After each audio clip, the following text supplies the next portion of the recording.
Marcus Aurelius ruled the most powerful empire on earth, and he kept a list of people who hated him. Not to destroy them.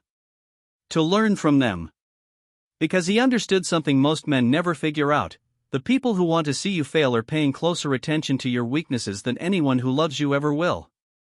Your enemies have no incentive to lie to you about your flaws. Abraham Lincoln appointed his fiercest political rivals, men who publicly mocked him, called him incompetent, said he was unfit to lead, to his cabinet. He called it a team of rivals. But the deeper truth is this: those men watched Lincoln like hawks. Every slip, every contradiction, every weak decision. And Lincoln used that pressure to sharpen himself. He couldn't coast. He couldn't bullshit. His enemies held him accountable in a way his friends never would. Friends filter feedback through affection. They soften the blow, they protect your feelings, they emphasize what you did right. An enemy has no such filter. When your enemy says you're inconsistent, or arrogant, or that your idea is half-baked, they're not trying to make you feel good. That's the only kind of feedback with no agenda attached to your comfort. It's raw signal, not managed noise. The criticism that angers you most is usually the criticism that's most accurate. Nietzsche wrote that what offends us reveals us. Think about a time someone said something about you and you couldn't stop thinking about it for days. Not the insults that were obviously wrong, those roll off. It's the ones that stuck. The colleague who said you always need to be the smartest person in the room. The ex who said you shut down when things get real. The friend turned enemy who told you that you never finish what you start. Those ones burn because somewhere underneath the anger, you already knew. Jung called this the shadow, the parts of yourself you've refused to look at. Your friends won't go near the shadow because they don't want to damage the relationship. But your enemies? They walk straight into it. They have nothing to lose by saying the uncomfortable thing. So when someone's criticism makes you defensive in a way that feels almost physical, that's a signal worth investigating, not dismissing. The emotional heat is a compass pointing at something real. Enemies force you to develop capabilities you'd never build in comfort. Epictetus was a slave. His owner, a cruel man named Epaphroditus, broke his leg deliberately just to prove he could.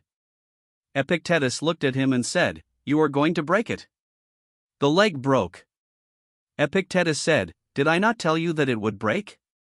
That kind of psychological fortitude doesn't come from a supportive environment.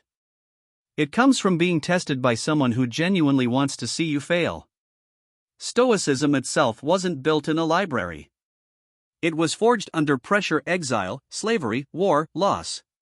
The philosophy exists because the men who developed it had real enemies.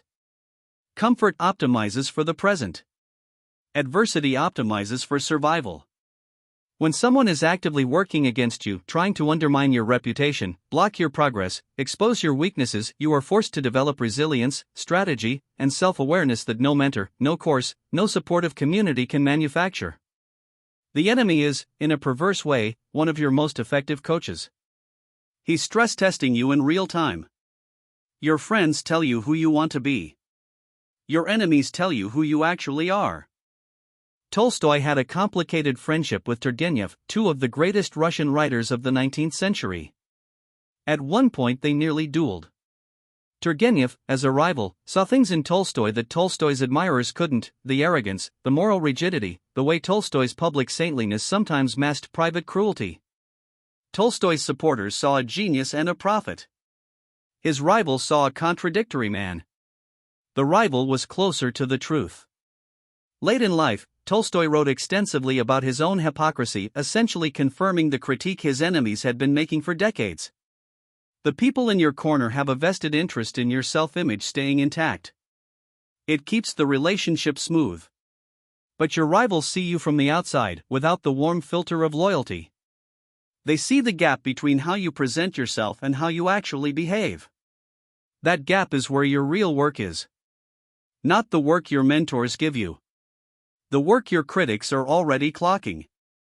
Knowing your enemies forces you to know yourself.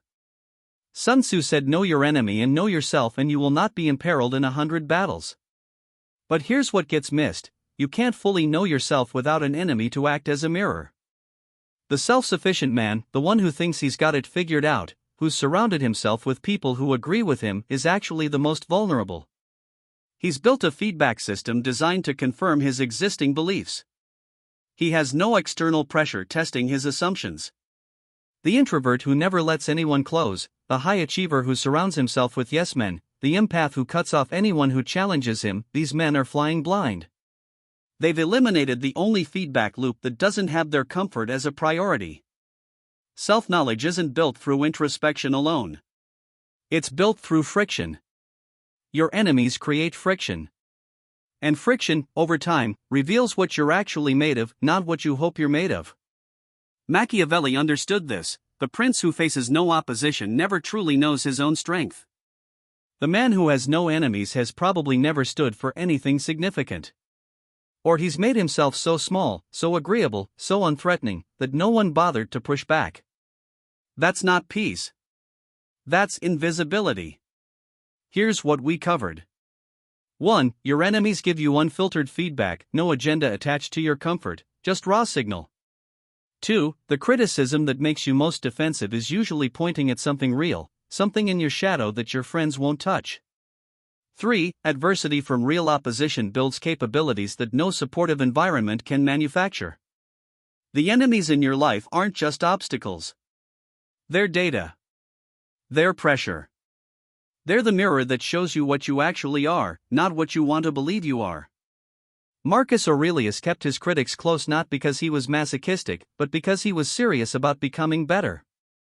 That's the Stoic move: use everything, including the people who want to see you fail. If this landed, subscribe. We put out one video every Tuesday and Friday, no filler, no motivation porn, just the kind of thinking that actually changes how you operate. Hit the bell if you want it in your feed the moment it drops. And if you know someone who needs to hear this, send it to them.